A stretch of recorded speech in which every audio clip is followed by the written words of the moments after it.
mentari, secerah sang pelangi. Sambutlah kami, sang pengubah negeri. Guru penggerak pasti, berbagi dan mengabdi. Religi dan mandiri, solusi untuk negeri. Bergerak cerdaskan bangsa, gotong royong dalam satu irama. Merdeka belajar siswa, cerdas dan berkarakter Pancasila. Taklukkan rintangan yang ada, percaya yang kuasa guru penggerak akan selalu ada untuk siswa Indonesia bahagia.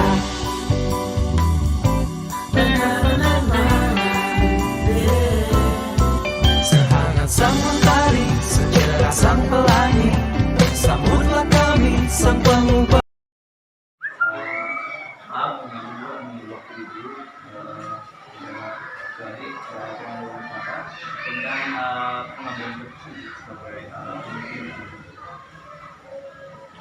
Selama ini bagaimana ibu itu dapat mengidentifikasi gitu ya pada kasus-kasus yang merupakan dilema etika itu.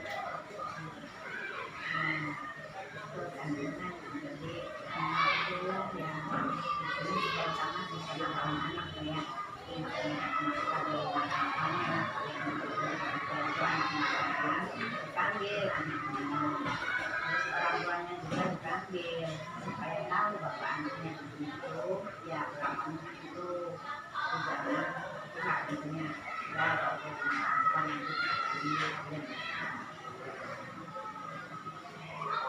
Terus bagaimana ibu menjalankan pengambilan keputusan di sekolah ibu? Pertama untuk kasus-kasus ada dua kepentingan yang sama-sama benar atau sama-sama mengambil kebagian ibu.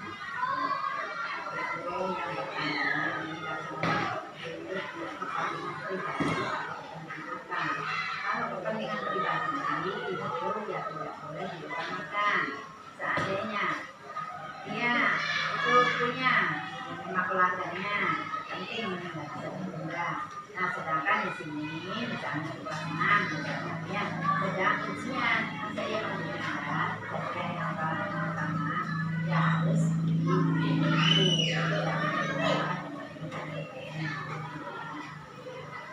Terus langkah-langkah apa begitu yang biasa ibu lakukan selama ini dalam pengambilan keputusan ibu? Dengan cara musyawarah, jadi tidak langsung kan musyawarah, nggak langsung spread misalnya atau dipanggil dulu makan gitu ya. Misalnya anak ini kenapa misalnya makan, kenapa karena ada apa gitu, dampak dulu kalau langsung dimarahi itu. Terus hal-hal apa saja ibu yang selama ini ibu anggap efektif dalam pengambilan keputusan ibu? Hal-hal apa saja?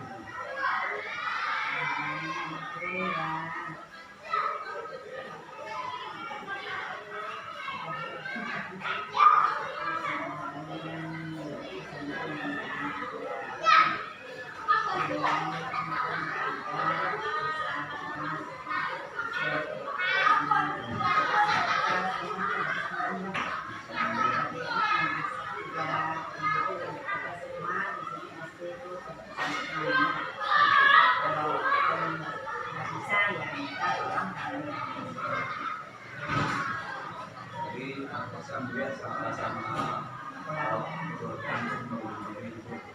terus apakah terus hal-hal apa saja ibu yang selama ini ada kelemahan gitu dalam pengambilan keputusan ibu?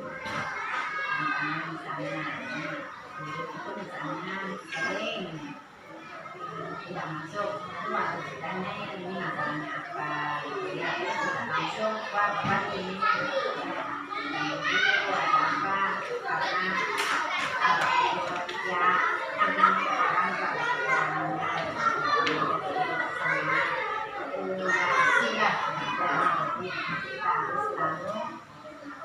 saya dulu dipanggil terus bisa ada ini kan silakan itu sih. Terus apakah ibu itu memiliki sebuah jadwal ibu ya, jadwal atau program dalam sebuah penanganan kasus itu? Apakah terus ibu itu langsung menyelesaikan masalah itu di tempat atau ada jadwal lain itu? Itu berkesinambungan Pak ya. Kalau jadwal pasti ada ya, karena grafiknya nantinya itu tuh jadi berkesinambungan. Misalnya hari ini itu ya itu dikasih tahu dulu ya.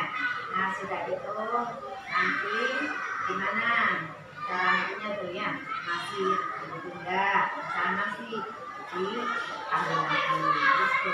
Jadi nanti ada jadwalnya untuk DBP gitu ya. Langsung disitunya juga bisa. Nanti kalau ada waktu lain itu bisa dilihat di kantor. Jadi menyelesaikan ibu ya? Ya. Bisa di langsung juga secara ukuran ibu ya. Setelah itu ada kan juga seseorang atau faktor-faktor apa saja gitu ya yang dapat mempermudah membantu ibu dalam penyelesaian mengambil keputusan itu Bu. Faktor-faktornya ya tetap kita bantu sama guru yang lain karena kita sendiri nggak mampu kalau ditangani sendiri itu ya. Jadi minta bantuan pada guru yang dikeluarkan atau guru siapa saja yang kiranya bisa atau ngerti gitu. Jadi tidak semua kepala sekolah itu semuanya bisa benar ya. Jadi pasti ada kelemahannya, pasti ada. Jadi minta bantuan sama guru-guru terutama guru yang silakan ya. Yang lainnya juga kita perintahkan tidak unik. Kepala sekolahnya harus sama pasangan aja enggak. Jadi semuanya itu harus saling bersamaan. Nanti ada dia yang bantu ibu. Ya ada banyak. Ibu lain gitu. Guru lain. Dari semua hal yang telah disampaikan ibu pembelajaran apa yang dapat ibu petik dari pengalaman ibu sebagai kepala sekolah dalam mengambil keputusan itu? Ya, jadi yang saya petik itu yang pertama sih di sini itu keluarganya sangat erat ya. Jadi kalau ada masalah apa-apa tidak saling tidak saling memojokkan satu sama lainnya ya. Jadi kalau ada yang dulu ini ada masalah ini itu kita sama-sama bagaimana caranya supaya ini tidak malas atau tidak apa itu kita selalu bersama. Terima kasih Bu atas wawancaranya dan mohon maaf mengganggu Ibu. Ya, assalamualaikum warahmatullahi wabarakatuh. Pak Fatul juga selalu berkisah.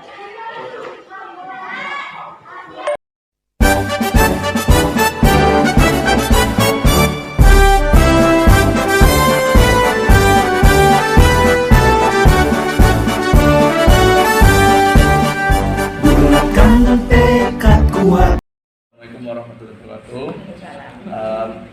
Punten Ibu, ada perlu sama Ibu untuk wawancara tentang pengambilan keputusan.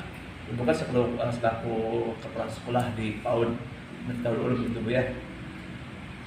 Adapun untuk pertanyaannya, bagaimana Ibu Khadijah itu selaku kepala sekolah dapat mengidentifikasi gitu kasus-kasus yang merupakan dilema etika atau rujukan moral gitu. Untuk kasus dilema etika mengidentifikasi ya, mengidentifikasi kasus-kasus ya. Kita selama ini kan tiap hari belajar sama anak-anak. Terus dari situ kita melihat dari perkembangan anak, dari sifat karakter anak itu bagaimana. Jadi kita bergaul setiap hari sama mereka. Dari situ kita ketahui, nah anak ini cenderungnya bagaimana, karakternya seperti apa. Untuk karakter itu tentang etika juga yang pertama kan bukan dari sekolah, pastinya dari keluarga dulu yang terdekat ya, baru ke sekolah, baru masyarakat gitu. Nah, untuk mengidentifikasinya ya itu kita nanti melihat anak itu sampai di mana etikanya, moralnya yang diajarkan di rumah.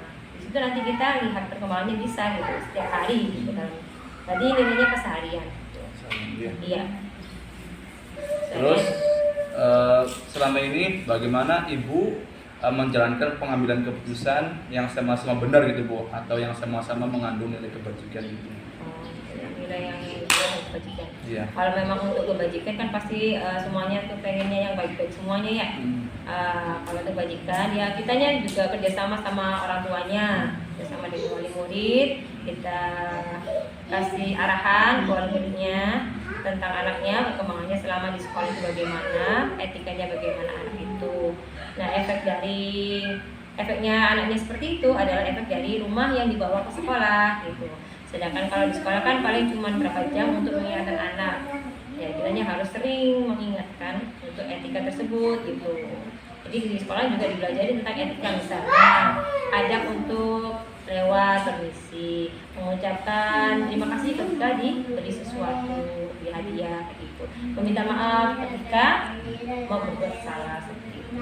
Untuk kasus sesama guru gimana Bu untuk mengambil kebijakannya Bu, mengambil keputusannya? Pengambilan keputusan kita musyawarah dulu. Kita musyawarahkan dengan kita juga musyawarah dengan yayasan. Pertama kan kita ada di atas lagi yayasan. Kalau udah ke yayasan baru kita musyawarahkan dengan guru. Keputusannya kan nanti dari yayasan juga. Terus langkah-langkah apa saja nih Bu yang biasa Ibu lakukan selama ini dalam pengambilan keputusan gitu Bu? Langkah-langkahnya untuk anak-anak bisa juga untuk guru gitu Bu ya. Berarti seperti itu. Keputusannya ya kita pelajari dulu langkahnya, kita pelajari dulu kasusnya bagaimana. Nah, baru nanti kita pelajari, setelah itu kita cari solusinya. Kita caranya musyawarah dengan yayasan dulu, terus bagaimana solusinya, baru kita nanti sampaikan ke wali murid, ke guru juga gitu, minta kerjasamanya gitu. Terus hal-hal apa saja nih Bu yang selama ini dianggap efektif gitu Bu dalam pengambilan keputusan gitu Bu? Hal yang efektif dalam pengambilan keputusan? Iya. Hal apa saja gitu? Kita sebagai guru di sini, misalnya ke murid itu kita kasih contoh yang baik, efektifnya memberi contoh teladan yang baik bagi anak-anak. Kita juga memberi contoh ke wali murid juga, begini loh caranya memberikan contoh ke anak untuk beretika yang dan bermoral dengan baik. Seperti itu. Jadi pembiasaan akhlakul karimah. Terus hal-hal apa saja nih Bu yang selama ini Ibu dianggap tantangan gitu Bu? Tantangan dalam pengambilan keputusan gitu Bu? Tantangannya. Tantangannya pasti hanya adanya pro dan kontra dong pastinya. Itu yang bikin tantangan buat kita. Tapi kita tetap mengutamakan musyawarah dan mufakat itu. Terus apakah Ibu selama ini ada jadwal gitu Bu ya dalam menjelaskan suatu kasus gitu Bu ya? Terus apakah penjelasan itu waktu itu langsung di tempat atau ada jadwal lain gitu Bu, atau untuk hari itu Bu? Gitu. Untuk penyelesaiannya kita pelajari dulu kasusnya, tidak harus langsung hari itu. Cuma kita mengingatkan yang saya waktu itu ada kasus, ya kita panggil sebentar kasih nasihat sementara awalnya itu. Terus kita pelajari kasusnya bagaimana, telusuri latar belakangnya bagaimana seperti itu. Baru nanti kita panggil lagi, kita musyawarahkan lagi untuk mencari solusinya. Berarti di jadwal Bu ya? Iya, di jadwal. Tidak langsung fokusin hari itu. Ada jadwal ya penjadwalan. Iya. Terus adakah gitu Bu ya seseorang gitu Bu yang membantu Ibu dalam pengambilan keputusan gitu Bu? Pasti ada lah, kita ada yayasan kok. Kalau gurunya? Guru-guru juga nanti kita mintain solusinya bagaimana. Tetap ya musyawarah itu nanti baru kita sampaikan ke wali murid, yayasan, ke guru, baru ke wali. Terus faktor-faktor apa saja nih Bu yang mempermudah Ibu dalam pengambilan keputusan itu? Faktor-faktor apa saja gitu? Faktor-faktornya ya kerjasama antara yayasan, lembaga, sama guru, wali murid. Faktor-faktor yang kita bisa berkembang lebih baik lagi dan memperbaiki etika dan moral anak-anak. Ini terakhir Bu ya, dari semua hal ini yang telah disampaikan, pembelajaran apa nih Bu yang dapat Ibu petik tuh dari pengalaman Ibu sebagai kepala sekolah dalam pengambilan keputusan itu Bu? Pembelajaran Ya, pada hari ini itu yang kita wawancara itu. yang bisa saya petik ya harus adanya komunikasi, interaksi komunikasi dengan sekitarnya. Yang seperti itu kita kan bisa mempelajari kasus yang ada, terus pengalaman mereka, jadi kita ambil yang baik-baiknya untuk menyelesaikan masalah mereka. Ya, oke, terima kasih Bu ya. Ya, siap. Jawabannya luar biasa. Ya. Amin. Maaf sudah Semoga menunggu waktunya. Sekian, assalamualaikum warahmatullahi wabarakatuh. Alhamdulillah.